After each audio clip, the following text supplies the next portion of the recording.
बिना कागज के, बिना वारंट के, बिना एफआईआर के, बिना कोई इतना कागज भी नहीं, रेड डाल देते। 50 कंप्यूटर हमारा तमाम डेटा उठाकर और जो हमारे नेता वहां विरोध कर रहे थे उनको भी डिटेन कर लिया।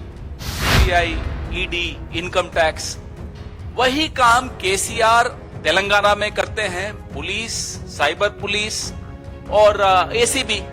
चुनाव छोड़कर नरेंद्र मोदी जी ने 2 दिन लगातार आंध्र प्रदेश एंड तेलंगाना, तमिलनाडु एंड कर्नाटक में पर्यटन किया।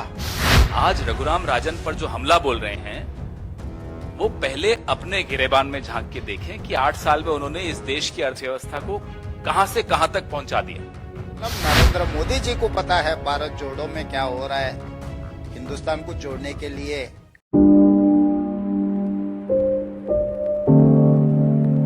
हैदराबाद में कांग्रेस पार्टी का वॉर रूम, जो हमारे टास्क फोर्स जो 2024 के लिए बना है, उसके सदस्य सुनील कनगुलू जी का ऑफिस भी है, हमारा वॉर रूम है। उस पर तेलंगाना पुलिस, अब वो अपने आप को पुलिस बताते हैं, हमें नहीं मालूम वो कौन थे, हम तो उनको गुंडा कहेंगे। कुछ गुंडे जो अपने आप को पुलिस बताते हैं वो उस ऑफिस में रात को आए। हम क्यों उन्हें गुंडा कह रहे हैं? क्योंकि कोई कागज नहीं, कोई एफआईआर नहीं, कोई वारंट नहीं, कुछ नहीं। वो आए, रेड डाली, 50 कंप्यूटर हमारा तमाम डेटा उठाकर और जो हमारे नेता वहां विरोध कर रहे थे उनको भी डिटेन कर लिया। वो डिटेन कर लिया तो शायद पुलिस होगी, लेकिन गुंडों की तरह हरकत की उन्होंने। जो केसीआर, सुना आज कोई राष्ट्रीय पार्टी बनाई, हो सकता है कल अंतर्राष्ट्रीय पार्टी बना दें, बात वो नहीं है।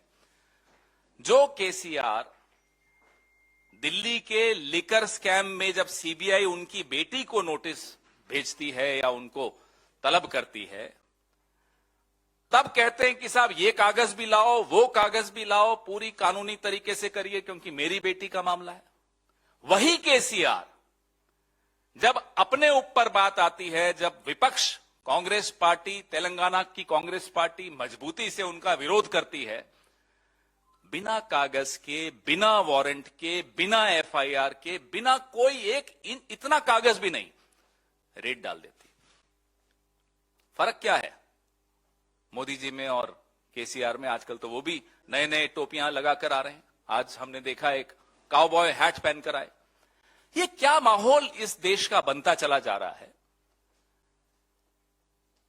अगर सरकार, चुनी हुई सरकार काम नहीं कर रही तो विपक्ष का एक कर्तव्य है, जो रेवंत रेड्डी जी और तेलंगाना कांग्रेस कमेटी बहुत बखूबी निभा रही है, कि वो आवाज उठाएं। सोशल मीडिया पे मीम्स भी बनेंगे, क्रिएटिव्स भी बनेंगे, कार्टून्स भी बनेंगे। आप इतना घबरा जाते हैं कि आप सीधा रेड डाल देंगे, कंप्यूटर उठा के ले जाएंगे। 50 कंप्यूटर उठा के ले जाना, बड़े नेता हमारे जितने तेलंगाना में हैं उनको गिरफ्तार कर देना, ये लोकतंत्र का गला घोंटने से कम नहीं माना जाएगा। आप लोगों ने हमसे ज्यादा सावन देखे हैं। रुक जाइए, अभी इतना जल्दबाजी क्यों करते हो विक्रांत जी? अभी कई बातें आएंगी, कई फॉर्मुलेशंस आएंगी। मोदी जी भी कुछ लोगों को सलाह दे देते हैं।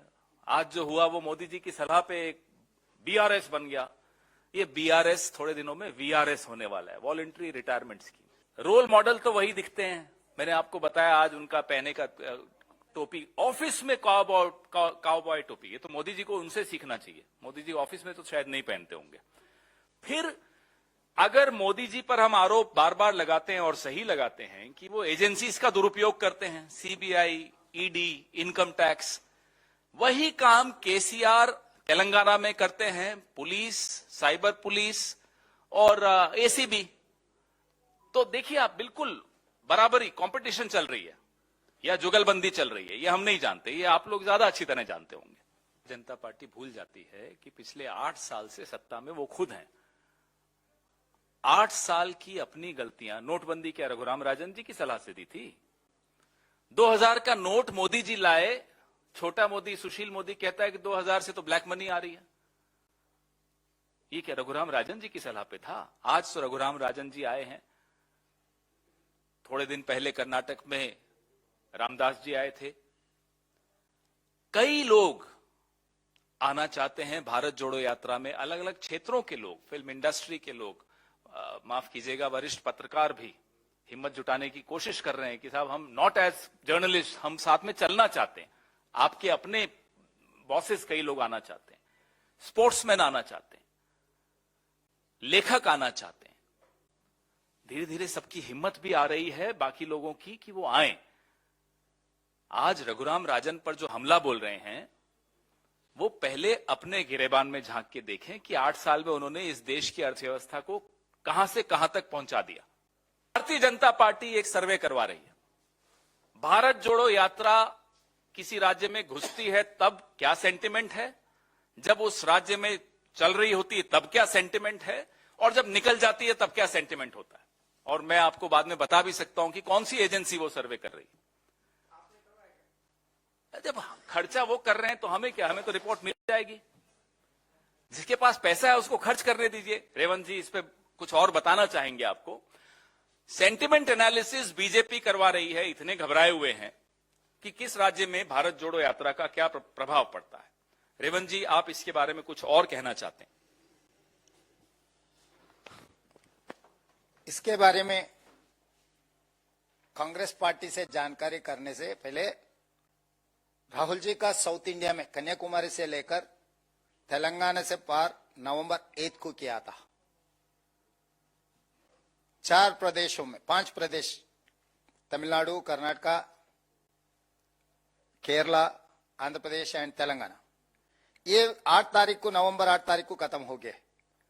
नवंबर 11 और 12 तारीख में नरेंद्र मोदी जी गुजरात चुनाव छोड़कर, हिमाचल प्रदेश चुनाव छोड़कर, दिल्ली म्युनिसिपल इलेक्शन चुनाव छोड़कर आया था तमिलनाडु, आंध्र प्रदेश, तेलंगाना, कर्नाटका। किस लिए? अगर भारत जोड़ो का अक्सर साउथ इंडिया में नहीं होता तो चुनाव छोड़कर नरेंद्र मोदी जी ने 2 दिन लगातार आंध्र प्रदेश एंड तेलंगाना, तमिलनाडु एंड कर्नाटका में पर्यटन किया। इसका मतलब नरेंद्र मोदी जी को पता है भारत जोड़ो में क्या हो रहा है, हिंदुस्तान को जोड़ने के लिए यह पदयात्रा कितना कामयाब हुआ है।